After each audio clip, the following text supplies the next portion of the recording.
Hey everyone, thank you for coming on through to Living to Do's review of The Shy, Season 7, Episode 7, called Unfinished Business. I thought this episode was a pretty good episode. It was a lot going on. I enjoyed it. I was engaged, and we didn't have one single gunfire go off. So I was happy about that. Before I get started with the review, please like the video and subscribe to the channel. I would really appreciate it, and I thank you in advance. So let's get into it. It's Darnell's birthday, and he's celebrating it with his wife, Jada. They pretty much just want to smoke weed and hang out. But Jada gets a phone call. It's her doctor, and she has an appointment today. So at the doctor's appointment, we learned that Jada found out that her cancer is back. The doctor doesn't recommend chemo, so that's not a good sign. Her cancer has metastasized to her pancreas, and the doctor advises that she gets her affairs in order and tell her family as soon as possible. But remember, today is Darnell's birthday, and she has plans. They're going to the roller rink, their friends and family, to watch, the roller skate. And we see Jada and Darnell all hugged up. Has the mic letting everybody know he's happy. He has the woman of his life, his soulmate. And we all know she's standing there being a brave woman, after being told this very day that she's going to die pretty much. But she has to save face, because let's make this a wonderful occasion for her husband. This may be the last birthday they can spend together. And the next day, with pain in her face, and it's just hard news to accept for yourself and to tell others. She tells Darnell that the cancer's back. At first, he thinks, you beat it before, we can do it again. And she basically says, no, not this time. She's just going to have to enjoy the rest of her days. And the way Darnell responded. The cancer's back. He was hurt for her. Just shocking news. He acted so well in this particular scene. He was emotional. He buried his head into her arms, crying, and it was so good to see flashy Darnell, who settled down, who was a father, he's being the best man he can be. He acted so well in this scene. It was the best acting that Darnell has done, that character anyway, since the series. So shout out to him. Very good job. On a lighter note, great news. Jamal did not die last episode when Alicia shot him 3 times. He is in a medically induced coma. Dom is there along with Lene, and Lene's worried that, he's going to die. That's her only, I don't know if it's her only relative, but that's her brother. And Dom reassures her, that they got each other. She's trying to stay positive, that they're family now. And Lene, with her bad acting self, tells Dom that she doesn't want her, that she's not family. It's just weird. Later, they're eating dinner, and they seem to be getting closer, so they're making us think that they are. It's just Lene's acting. She's been on this show a couple of years now, and she's so stiff. I don't believe her when she's acting. If you don't like Dom, have some reason behind it. Show some, that stiff energy is not, it's just not, she's not pulling off this character in any way. Later, they're at the hospital again, Lene and Dom, and Bakari pays her a visit with flowers, and he's, trying to check on her. She doesn't want to have anything to do with him because he chose the mob over her. But I'm glad to see Bakari step up and try, to be, a gentleman around her, even though he's made bad choices. He tells her that he loves her, but she's not trying to hear it. So let's see where that relationship goes. We find out later in the episode that Alicia will be paying the medical bills for Dom and Lene. Dom is very appreciative of this gesture. Lene is not. Lene wants nothing to do with Alicia. She doesn't want her money. She told Alicia in her face she doesn't want it. And Alicia, I mean, she's just treating Lene like a child and pretty much directing her conversation to Dom. Later, Dom tells her, don't look a gift horse in the mouth, pretty much. That just be appreciative of the blessings that you receive. Alicia, or no, Lene, she knows something's up with Alicia. She doesn't want to have anything to do with her, and just dirty money. And so Dom just, I don't know if Dom knows that's Alicia, how Alicia is, and she doesn't care because she's from the streets and you get it however you get it. I don't know. We'll see. So Papa's on social media and he sees Pastor Z, kissing on the white girl. I'm so sorry, I forgot her name. I hate to call her just the white girl. But the white girl posted a picture of her and Pastor Z kissing. Later, we see Master Marshawn. He's the character that comes up every now and again, played by D-Ray. And he's making a video about the picture. He's commenting on the picture, how this black pastor is sneaking around with this white girl. And he's pretty much saying, if you support the pastor, you don't support him. Papa shows this video that Master Marshawn has made to Pastor Z and Pastor Charles. Pastor Z doesn't even know who Marshawn is, Master Marshawn. And Papa tells him that Master Marshawn thinks that he's king of all black people. Papa shows him the video, and Pastor Charles is upset. He's jumping up saying, I told you about her. He says, if a black woman doesn't think you don't love her, she won't support you. And his congregation is black, so what is he doing, right? And Pastor Z is telling Pastor Charles, it's not like you never dated a white woman. And then Pastor Charles says, he assures him that he would never date a white woman in public. Later, Pastor Z did speak to the white girl again, and he confronted her and asked her why she posted the picture of them too. She doesn't want to hide. She doesn't think she needs to hide, but he has so much to lose. His whole congregation, that's how he makes his money. So the girl doesn't understand that. She comes from a rich family. I bet money doesn't mean much to her.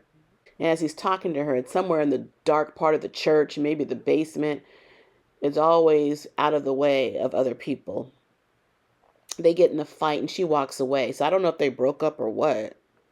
One thing he says to her that was crazy, he's a minister. Basically, he couldn't hire her because that would be lying.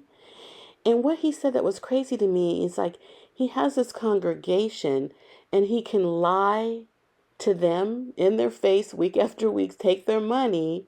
He's not who he says he is. But then his private life, he says he doesn't lie. That's some crazy logic to me. So he can't be a liar and two-faced and date this white woman on the sly in his private life because that's a lie. I don't know. The logic's done. That doesn't check.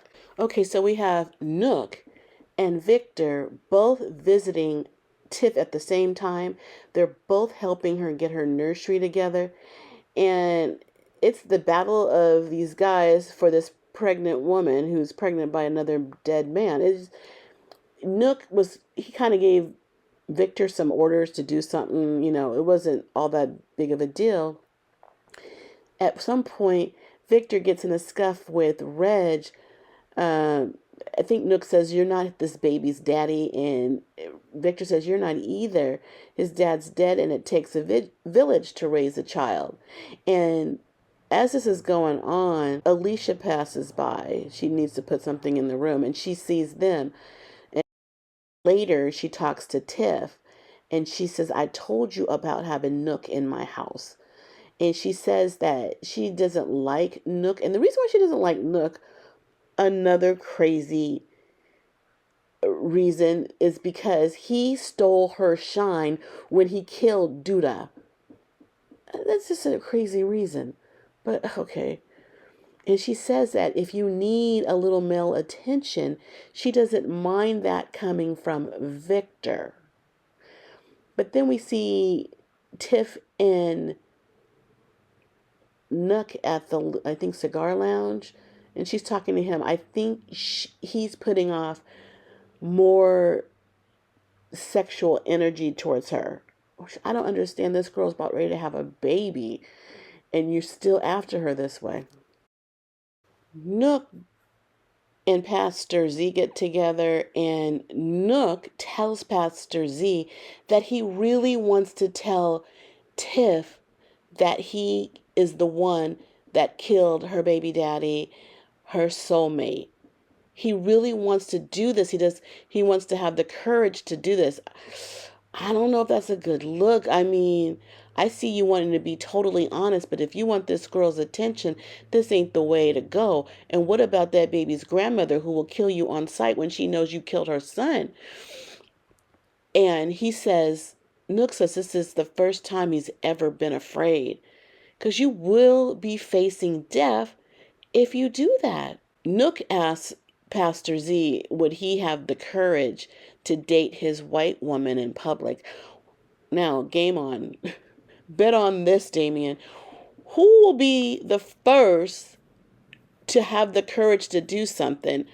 I think it'd be a lot easier for Pastor Z to tell the congregation and come out with his dating with that white girl than it will be for Nook to tell Tiff that he killed Rob.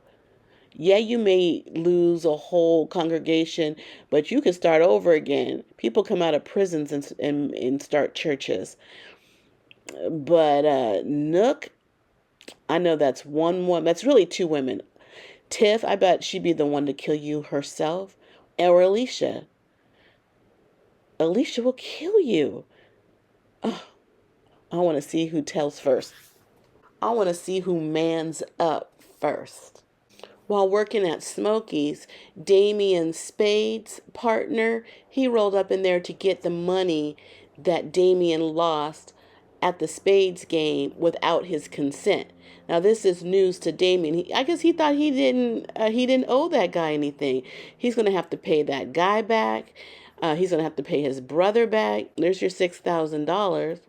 He's very concerned. Keith hears about this, and now Keith is the recently released convict who found a job at Smokey's, but he got the job because of Darnell. It was Darnell's friend, and apparently he took the bid for Damien because Damien was really young, from some gambling mess. That's what got Keith caught up. And Keith suggested, after finding out that Smokey's had a little money in the back, Emmett, because he is running a business. It's for reserve for a rainy day. You're going to need that to run a business. And Keith recommended that Damien take the money, pay back that Spades partner, and then find a way to get that money back, I guess through gambling, before Emmett finds out. Keith was also in the men's circle this episode. It was nice to see him there because I believe Shad had invited him. But anyway, Damon went to the Spades partner's house to pay him back the money. And this is where he meets Reg. I guess they never knew each other, had no interactions with each other. And the Spades partner got the money from Damien. He goes, okay, you can leave now. But then he continued a conversation with Reg. Reg found out about his gambling, that he was betting on a spades game, and Damien told him, you can bet on anything. I guess this guy's been locked away for a while, that he didn't realize this. And it looks like he wants to be in some type of business with Damien, I guess maybe betting on a game or whatnot and making him some fast money. I just see a problem happening with those two. Damien's too stupid to know, you got to be street smarts around these people. They run a ring around you.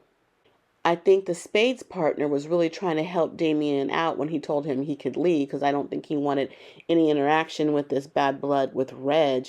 And so he was trying to help the little guy out.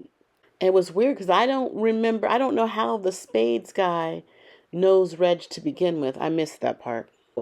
Emmett did find out that money was missing from his safe, so he questioned his brother about it and his gambling habits. He found out that Damien got kicked out of his mother's house because he thought he was living there for free. He wasn't going to pay him. And his mother kicked him out of the house because of his gambling habit. Emmett really wanted to fire him. He couldn't understand how you could steal from family. Damien tried to tell his brother that it wasn't his idea, and he told him that Keith gave him the idea. This Damien is such a little idiot. So Damien is out there mopping floors. I don't know how you can mop floors in a little chicken joint 8 hours a day. But anyway, he's mopping floors, and Emmett went right up to him and fired him on the spot. And he's told him, my brother told me that you told him to steal from me. And Keith said, I didn't tell him to steal from me. I said he should borrow the money and put it back before you found out. He just doesn't. This was all for you. You should take the hit on this, kid. You're the one who actually did it. He didn't put a gun to your head, tell you to take your brother's money. That was a choice you made, and you blamed him. He's now taking the fall, getting 2 hits because of you alone. And I have to wonder, what about the men's circle? Will he be welcome back? That's interesting. Anyway. Okay, so we find out that Reg thinks that Shad wanted to kill him. He must have noticed Shad in the car with Alicia when Alicia was firing the gun. Now, he's talking to Jake about this, but Jake assures him that Shad wouldn't try to kill him.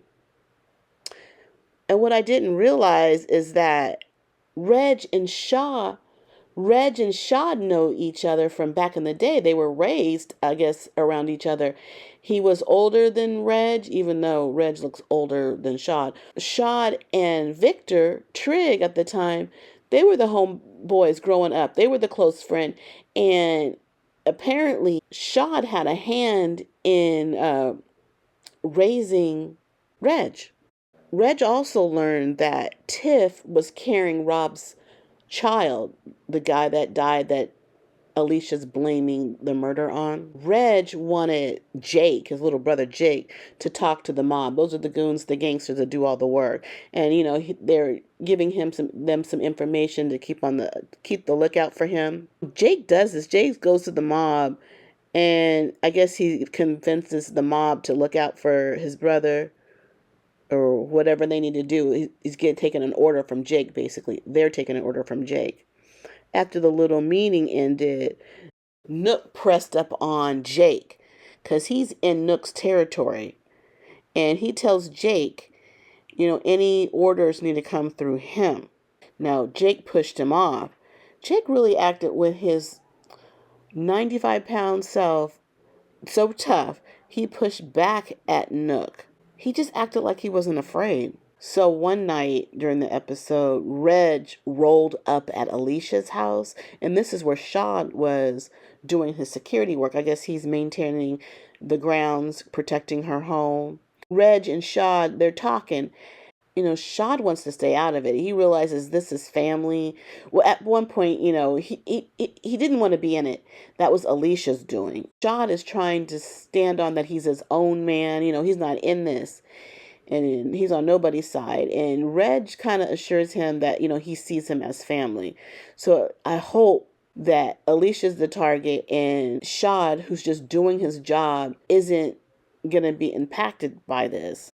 Jake and Bakari talk about this beef. And Bakari's pretty much telling Jake that they're going to have to be at war. They have no choice. He has to protect his brother. This doesn't make sense to Jake because Nook is not Bakari's brother, as Jake and Reg are brothers. But that's how Bakari sees him, and he treats him that way. This gang is like a family, and so he's his brother. So these two are going to be at war. But it looks like somewhere down the line in this season, Jake and Bakari will be at odds. Shad, he told Alicia about knowing Reg. You know this pissed her off. That her ops is known by her boyfriend or ex-boyfriend, who's her security now. And she's grabbing his hand because she's grabbing his arm. She's like upset that she's just now finding that, they know each other. So I think he's upset with her because she wasn't paying attention to him previously, and now his ex-girlfriend, who he works for, is at odds with his childhood friend. And this is serious, like one of them are going to die. The way he snatched his arm away from Alicia, I'm like, ooh, this girl doesn't allow any disrespect. I just wonder, is she going to shoot him? Because does she consider this being disloyal? It's like, poor Shad. He got too many people looking in his way. Nook, he found out from Bakari that Alicia is going after Reg.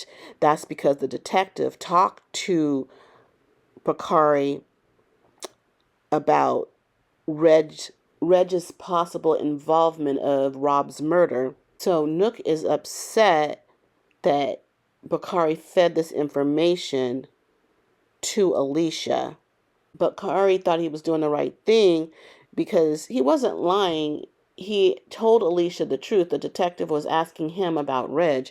And so Bakari thought not staring it to Nook was a good idea. He thought he was helping. But I guess Nook doesn't see it that way. While Alicia is talking to her friend Michelle, the judge, I think her name is Bradley, Professor Bradley's wife. And she's trying to persuade the judge, Michelle, to lock up certain people. She wants her to bend the rules. And she tells Michelle, I'll kill him and you lock him up. She's trying to make the streets safer for her grandson that Tiffany is going to have. She wants him to grow up on safe streets. This is why she's doing all this, so she says. So she tells Michelle that she wants Reg behind bars. And the way that Michelle didn't even put up a fight, what's wrong with these people? These people that are corrupt in law enforcement like this.